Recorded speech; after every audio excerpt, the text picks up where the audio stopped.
Hello everyone, this is about key points on breast. I am Dr. M. Roshan. I hope this will be useful for students who are taking entrance examinations, PG students. These points are taken from latest editions of Bailey and Love, Shwartz, Sabiston textbooks. Anatomy. The breast lies between subdermal layer of adipose tissue and superficial pectoral fascia. There is a layer of fat below the dermis and the breast tissue lies underneath this fat. It extends from second or third rib to sixth or seventh rib vertically. Transversely, it extends from the lateral bord of sternum to anterior axillary line. The dermal papilla at the tip of nipple contains sensory nerve endings and mucinous corpuscles. Areola and nipple consist of two types of muscle fibers. One is the circular muscle fibers known as Sapis muscle, causes erection of nipple. Second one is the longitudinal muscle fibers known as Meyer-Holtz muscle, causes retraction of nipple. Breast is composed of 15 to 20 lobes, which are each composed of several lobules. These empty via ductules into lactiferous ducts. Terminal ductule with lobule is called TDLU, terminal ductal lobular unit. Most diseases of breast arise from TDLU.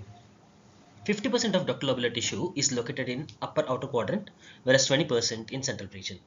Mature breast has three principal tissues. One is the glandular epithelium, second is the fibrous stroma and supporting structures, third is the adipose tissue. What are corpus ligaments? These are fibrous bands of connective tissue that insert perpendicularly into dermis and the underlying deep fascia.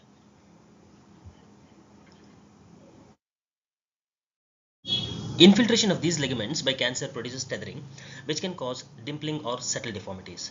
Continuity of basement membrane, which surrounds the ducts of breast, is maintained in ductal carcinoma in situ or non-invasive breast cancer. In invasive breast cancer, there will be penetration of basement membrane by malignant cells. Blood supply is by three principal arteries. One is internal mammary artery through perforating branches. Second one, posterior intercostal arteries through lateral branches. Third is axillary artery through highest thoracic, lateral thoracic and thoracoacromial artery via pectoral branches. Venous supply is by one intrathoracic vein via perforating branches, second posterior intercostal veins via perforating branches, third one is tributaries of axillary vein. What are Batson's vertebral plexus? These invest the vertebrae and extends from base of skull to the sacrum. These provide a route for breast cancer metastasis to vertebrae, skull, pelvic bones and CNS. Notes on nerves. Lateral cutaneous branches of 3rd through 6th intercostal nerves provide sensory innervation to breast. Intercostobrachial nerve is the lateral cutaneous branch of 2nd intercostal nerve. Resection of this causes loss of sensation over medial aspect of upper arm. Long thoracic nerve, also called as external respiratory nerve of Bell, innervates serratus anterior muscle. Division of this nerve causes swing scapula. This serratus anterior muscle helps in holding the scapula onto the chest wall. Thoracodorsal nerve innervates latissimus dorsi muscle and should be preserved during surgery. Medial pectoral nerve innervates pectoralis major muscle, should also be preserved during surgery. Lymphatic drainage is from the skin to subareolar sapis plexus, from there to interlobular lymphatics, and then it drains to axillary and internal mammary lymph nodes. There are 6 axillary lymph node groups. 1. Axillary vein group, also called as lateral group. Second one is the external mammary group, also called as anterior or pectoral group. Third one is the scapular group, also called as posterior or subscapular group. Fourth is the central group. Fifth is the subclavicular group, also called as apical. Sixth is interpectoral group or the Rotter's lymph nodes. There are 3 levels of lymph nodes. All these levels are based on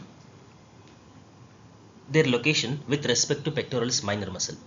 Level 1 lymph nodes, they are located lateral or below to the lower, also called as lateral border of pectoralis minor muscle. That includes axillary vein, external mammary and scapular groups. Level 2 lymph nodes, they are located deep or superficial, that is anterior or posterior to pectoralis minor muscle, which includes central and interpectoral groups. Level 3 lymph nodes, they are located medial or above to upper, also called as medial border of pectoralis minor muscle, which includes subclavicular group. Majority of breast lymphatics drain to axillary lymph nodes, that is 75 to 85%. 15 to 25% drain to internal mammary lymph nodes. Bonetti and colleagues described 3 patterns of anatomic drainage of lymphatics from arm within axilla. One is the sling pattern that comes below axilla. Second is the apron pattern medial or lateral. Third is the twine pattern. Triple assessment is by 1 clinical, 2 imaging, 3 pathology. Clinical examination is by history, examination. Imaging is by ultrasonography, mammography. Pathology is by core biopsy. Confident diagnosis can be made in 99.9% of cases. Clinical examination is done by dial-F clock method. In ultrasonography, types of margins in solid masses suspicious for malignancy are indistinct, angular, speculated. Mammography. Mammography in two planes and ultrasonography are the first line investigations for imaging breast. In mammography, low voltage, high amperage X-rays are used. Dose is 1 mg per film or 0.1 centigrade per study. It should be the first line investigation in older women. In BRADS, that is breast imaging reporting and data system, score of 4 or 5 biopsy is required for diagnosis. The indications for MRI are: number 1, if there are equivocal findings on mammogram or ultrasonography. Second one, to distinguish scar from recurrence in women with previous breast conservation therapy for cancer. Third one, to assess multifocality and multicentricity in lobular carcinoma, high-grade ductal carcinoma in situ. Fourth one, woman with BRCA gene mutations, strong family history. Fifth one, woman with breast implants. Use of MRI for breast cancer screening. This is for breast cancer screening. Is recommended for women with 20 to 25% or greater lifetime risk using risk assessment tools based on: number 1, family history; 2, BRCA mutation carriers; 3, family member with a BRCA mutation; 4, radiation to the chest between 10 and 30 years of age; 5, individuals with history of Lee-Fromeni syndrome, Cowden syndrome, Banan-Riley-Ruvalcaba syndrome; 6, first degree relatives with one of these syndromes. BRADS, breast imaging reporting and data system. There are 7 categories. Category 0 is incomplete assessment. Category 1 is negative. Category 2 is benign findings. Category 3 is probably benign. Probability of malignancy is 0 to less than or equal to 2%. Short-term follow-up of 6 months is needed. Category 4, suspicious abnormality. There are 3 categories under 4. 4A, 4B, 4C. 4A is low suspicion for malignancy. Probability of malignancy is more than 2 to less than or equal to 10%. 4B is intermediate suspicion for malignancy. Probability of malignancy is more than 10 to less than or equal to 50%. 4C is high suspicion for malignancy. Probability of malignancy is more than 50 to less than 95%.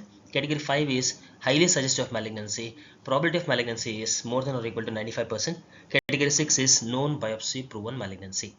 So category 4 and 5 biopsy is required for diagnosis. PET scan is used as staging investigation in patients with T3, T4, N2, N3 breast cancer and T1, T2, N0, N1 breast cancer in presence of symptoms or signs of metastasis. False positive results are seen in inflammatory lesions like mediastinal lymphadenopathy, pleuropulmonary lesions due to pulmonary tuberculosis. 18F FDG fluorodeoxyglucose is used in PET scan. Gadolinium contrast is used in MRI. Needle biopsy, the needle size in core needle biopsy is 14 gauge, that is true cut needle for breast tissue, and 18 gauge for axillary nodes. Sample should be taken from solid part of the mass. In vacuum assisted biopsy, the needle size is 8 gauge to 11 gauge. 4 to 12 samples are taken. They are taken from mass, area of architectural distortion or microcalcifications. Concept of ANDI, aberrations of normal development and involution, was developed by Cardiff Breast Clinic in UK. ANDI has 3 phases. 1, lobular development at 15 to 25 years of age.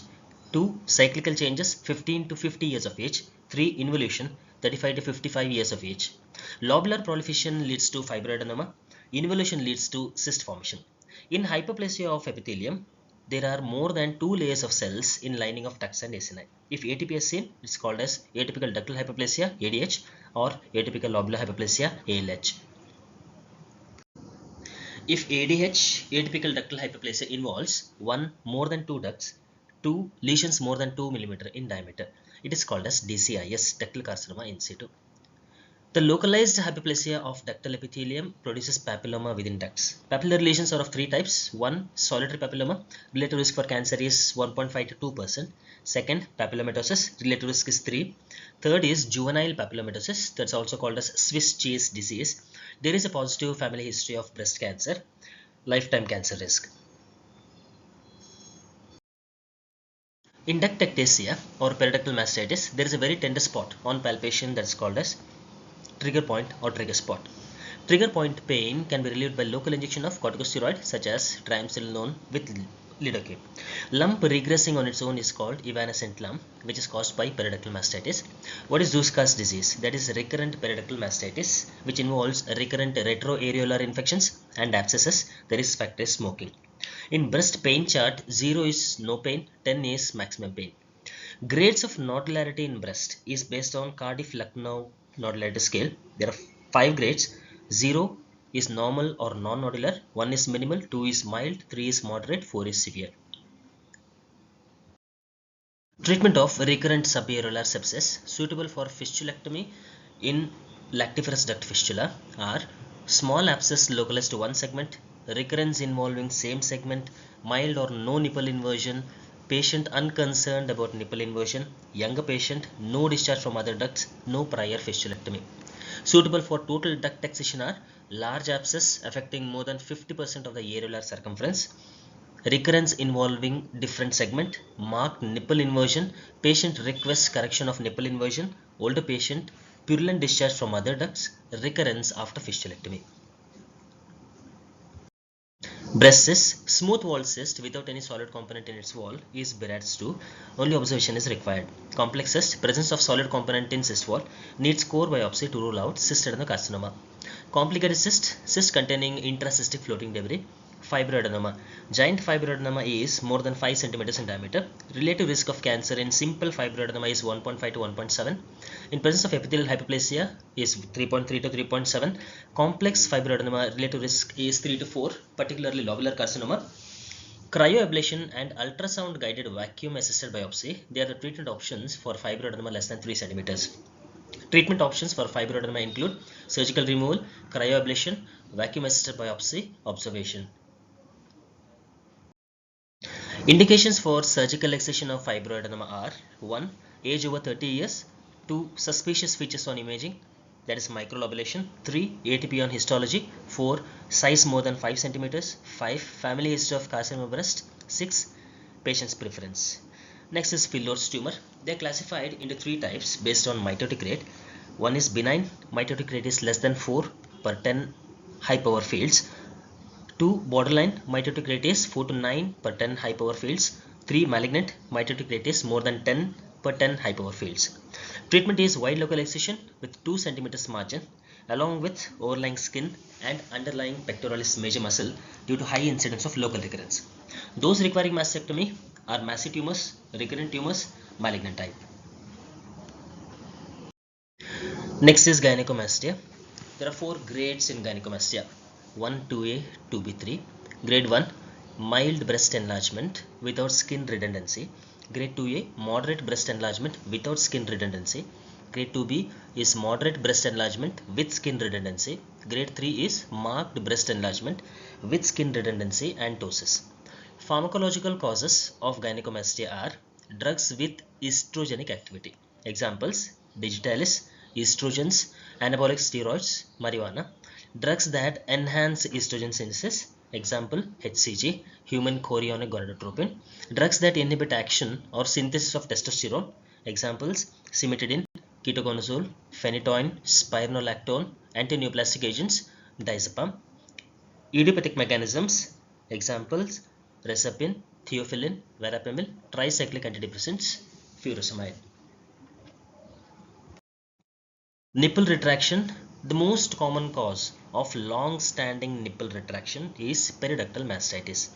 There are 2 types of nipple retraction. One is transverse slit-like or fish mouth-like. They are seen in periductal mastitis. 2 is circumferential. They are seen in carcinoma. What is Paget's disease? Paget's disease is a unique type of ductal carcinoma in situ arising in nipple. Some points on nipple discharge. 4S to be remembered: single, serous, sanguineous, spontaneous discharge. They are considered pathological. Triple assessment should be done. if there is serous or bloody discharge per nipple during pregnancy, it is due to increase in blood flow to ductolobular tissue, which is considered physiological. However, ultrasonography should be done to rule out malignancy. Nipple discharge may be suggestive of cancer if it is unilateral, spontaneous, localized to a single duct, present in women more than or equal to 40 years of age, bloody or associated with a mass. Nipple discharge associated with a cancer may be clear, bloody or serous. If the discharge is clear, serous, it is most commonly due to duct papilloma, which is potentially serious. If it is multiduct, multicolored, then it is physiological. Patient can be reassured. If it's a blood-stained discharge, the causes are duct papilloma, carcinoma, duct ectasia. If the discharge is black, green, muddy-colored, it is due to duct ectasia. Management: if it is a non-bloody discharge, if the discharge is profuse, microductectomy, that is 1.5 to 2 centimeters length of affected major milk duct is removed. If it is a bloody discharge and the patient is less than 40 years of age with the normal triple assessment, then treatment is reassurance with annual imaging. If it is a bloody discharge and the patient is more than 40 years of age and a single duct discharge, then microductomy should be done. If it's a multi-duct discharge, Hatfield's major mammary duct excision, that is 5 centimeters length of major milk duct from the nipple is removed, because most duct papillomas arise at a distance of 5 centimeters from the nipple. Breast abscess, if it is more than 3 centimeters in diameter or contains more than 30 ml of pus, on ultrasound, vacuum suction catheter is inserted under ultrasound guidance. This table shows cancer risk in benign breast disorders, abnormality and relative risk. If it is non-proliferative lesions of breast, there is no increased risk. If it is sclerosing adenosis, no increased risk. Intraductal papilloma, no increased risk. Florid hyperplasia, 1.5 to 2-fold. Atypical lobular hyperplasia, 4-fold. Atypical ductal hyperplasia, 4-fold. Ductal involvement by cells of atypical ductal hyperplasia, 7-fold. Lobular carcinoma in situ, 10-fold. Ductal carcinoma in situ, 10-fold.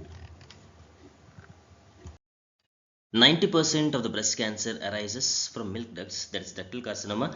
10% arises from lobules, that is lobular carcinoma. In situ disease, there is no breach in basement membrane. Incidence of breast cancer: sporadic breast cancer is 65 to 75%, familial breast cancer 20 to 30%, hereditary breast cancer 5 to 10%. In that, BRCA1 is 45%, BRCA2 35%, P53, that is Lee-Fromenius syndrome, 1%, STK11 LKB1, that is Peutz-Jeghers syndrome, that is less than 1%, P10, that is Cowden disease, less than 1%, MSH2 MLH1, that is Muir-Torre syndrome, less than 1%, ATM, that is ataxia telangiectasia, less than 1%, unknown 20%. A distinct cellular feature of lobular carcinoma in situ is cytoplasmic mucoid globule. Calcifications associated with LCIS typically occur in adjacent tissues. This is called as neighborhood calcification, which is unique to LCIS. Invasive cancer develops in 25 to 30% of women with LCIS. Ductal carcinoma in situ, there are 4 growth patterns. One is papillary growth pattern, second is cribriform growth pattern, 3 is solid growth pattern, 4th is comedo growth pattern. This table shows the types of DCIS with their nuclear grade, necrosis and DCIS grade. First one is the comedo pattern. Its nuclear grade is high, necrosis is extensive and it's a high grade DCIS. Next is intermediate, which is a mixture of non-comedo patterns. Nuclear grade is intermediate, necrosis is focal or absent, DCIS grade is intermediate. Third one is non-comedo, which involves papillary, focal micropapillary, cribriform, solid. Nuclear grade is low, necrosis is absent, DCIS grade is low. Amongst all this, high grade DCIS is comedo pattern. Classic LCIS is not associated with a specific mammographic or palpable abnormality. It is an incidental finding noted on breast biopsy. There is a variant of LCIS known as pleomorphic LCIS. In this, calcifications or suspicious mammographic changes might be present that dictate need for biopsy. Pleomorphic LCIS can be difficult to distinguish from high-grade DCIS. So how to differentiate it? Immunohistochemical staining for E-cadherin helps to discriminate LCIS and DCIS. In ALH, that is atypical lobular hyperplasia, and LCIS, there is a lack of E-cadherin expression. In majority of ductal lesions, there is E-cadherin activity. This table shows the comparison between LCIS and DCIS. The major differences are, in LCIS there are no clinical signs, whereas there might be mass, pain or nipple discharge in DCIS. On mammography there are no features in LCIS, whereas there are microcalcifications in DCIS. Majority of the premenopausal women, 2/3 of them will have LCIS, 1/3 will have DCIS. And bilaterality is more common in LCIS, that is 50 to 70%. About 80% of invasive breast cancers are invasive ductal carcinoma of no special type. Invasive breast cancer classification is by Foot and Stewart. 1. Paget's disease of nipple. 2. Invasive ductal carcinoma, that is adenocarcinoma with productive fibrosis. That's also called as serous simplex, no special type, which accounts to 80%. Medullary carcinoma 4%, mucinous or colloid carcinoma 2%, papillary carcinoma 2%, tubular carcinoma 2%, invasive lobular carcinoma 10%, rare cancers such as adenoid cystic, squamous cell, apocrine. A hereditary risk of breast cancer is considered if 1. Family includes Ashkenazi Jewish heritage, 2. First degree relative with breast cancer before age 50, 3. History of ovarian cancer at any age in the patient, or first or second degree relative with ovarian cancer, 4. Breast and ovarian cancer in same individual, 5. 2 or more first or second degree relatives with breast cancer at any age, 6. Patient or relative with bilateral breast cancer, 7. Male breast cancer in a relative at any age. A woman who carries a deleterious mutation has a breast cancer risk of up to 85%. Risk management strategies for BRCA1 and BRCA2 mutation carriers: 1. Risk reducing mastectomy and reconstruction, 2. Risk reducing salpingo-oophorectomy, 3. Intensive surveillance for breast and ovarian cancer, 4. Chemo prevention. Risk of ovarian cancer in BRCA1 and BRCA2 mutations is 20 to 40%. The gene PALB2 is a potential high-risk gene for breast cancer. Screening with mammogram along with MRI for PALB2 mutation carriers starts at the age of 30. Hereditary syndromes associated with an increased risk of breast cancer: 1. Cowden disease, that is P10 mutations, in which cancers of thyroid, GI tract and benign skin and subcutaneous nodules are seen. 2. Leaf-Romani syndrome, that is TP53 mutations, also associated with sarcomas, lymphomas, adrenocortical tumors. 3. Hereditary diffuse gastric cancer syndrome, that is CDH1 mutations, associated with diffuse gastric cancer and lobular breast cancers. 4. Syndromes of breast. 5. Melanoma. The risk assessment models for carcinoma breast: 1. Gale model, 2. Claus model, 3. BR-Capro model, 4. Tyrer-Cuzick model. Tumor grading is by modified Bloom-Richardson scoring system. It has 3 variables: 1. Percentage of tumor cells with tubule formation, 2. Nuclear pleomorphism, 3. Size and number of mitosis per hypophil. Each of these is assigned from 1 to 3 points. A total score of 3 to 5 is grade 1, 6 or 7 is grade 2, 8 or 9 is grade 3. Invasive carcinoma of no special type is the most common variety of breast cancer. The incidence of papillary type, both in situ and invasive, is 0.5 to 1%. Degree of mitosis is detected by Ki67 mitotic index. Gene array analysis identifies tumor cells of 5 major molecular subtypes: 1. Luminal A, 2. Luminal B, 3rd is basal, which is triple negative, 4. HER2 new enriched, 5. Claudin low. In the absence of gene array testing such as microarray 50, that is PAM50, immune histochemical receptor staining serves as a surrogate marker of molecular subtypes. The growth factors which are released by tumor cells are fibroblast growth factor, transforming growth factor, both TGF alpha and TGF beta, vascular endothelial growth factor. So what's the difference between dimpling and puckering? Dimpling is shortened single Cooper's ligament, whereas puckering or tethering is shrinking of many Cooper's ligaments. What are the causes of contralateral axillary lymph node involvement in breast cancer? 1 is the hematogenous spread. 2nd is via subdermal lymphatics in front of the sternum.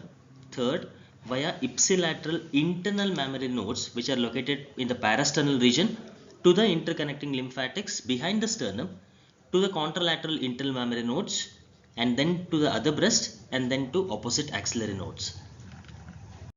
Fourth, tumor developing in an epithelial embryonic cell rest trapped in the lymph node during embryonic development, which is rare. 5. Primary tumor of opposite breast. Hematogenous metastasis to skeletal system in order of frequency. First, lumbar vertebrae. Second, neck of femur. Third, thoracic vertebrae. Fourth, rib. Fifth, skull.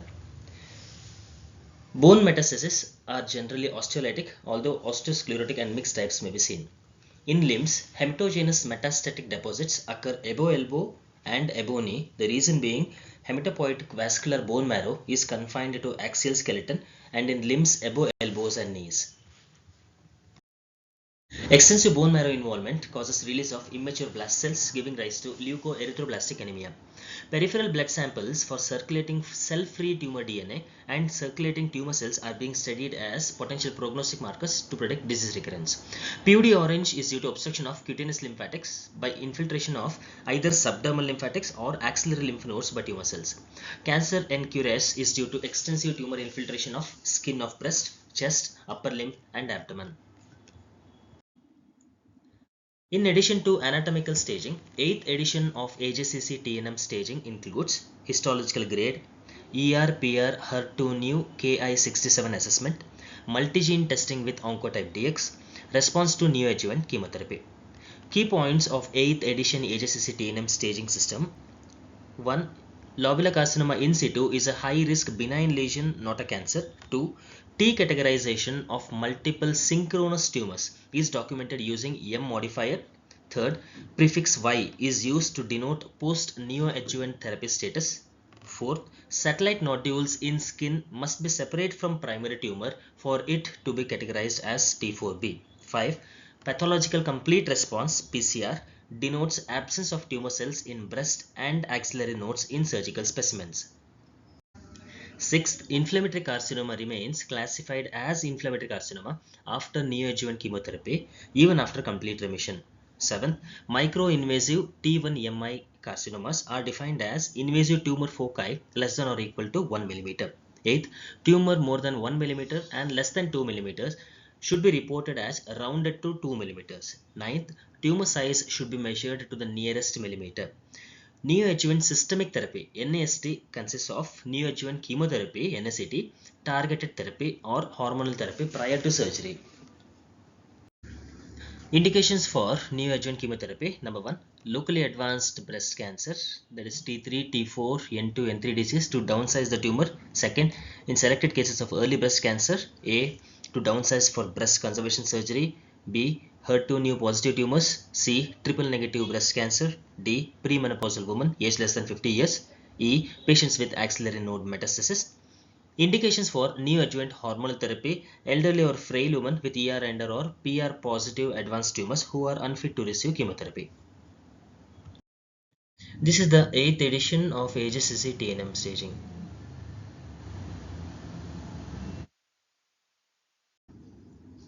This topic will be continued in the second part. Thank you.